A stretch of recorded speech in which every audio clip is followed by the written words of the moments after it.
শুরু করো। Third stage of labour দেখার জন্য আমার আগে দেখতে হবে যে অ্যাবডোমেনে কোনো বেবি আছে কিনা। তাহলে আমরা অ্যাবডোমেনটাকে প্যালপেট করে নিব। যদি না থাকে তখন আমরা হচ্ছে গিয়ে অ্যাক্টিভ স্টেজে অ্যাক্টিভ ম্যানেজমেন্টে চলে যাব। ফার্স্ট হচ্ছে কর্ডটাকে ক্লাম্প করব, তারপরে হবে অ্যাবডোমেনে হাত দিতে হবে বাম হাত দিয়ে ডাউনওয়ার্ড আর ব্যাকওয়ার্ডে পুশ দিব, আর ডান হাত দিয়ে আমরা ক্লাম্পটাকে ধরবো এভাবে, এরকম করে আমরা ধরবো।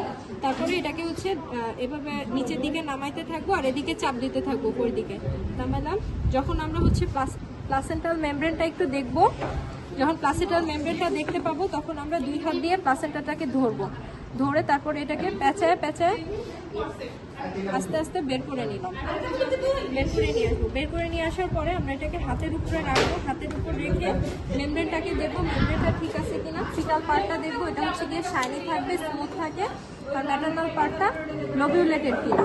এরপরে লবিউলেটের মধ্যে আমরা কোটিলেডন গুলো দেখবো, লবিউলেটেড কিন্তু অ্যাকচুয়ালি ফিটাল পার্ট এটা না।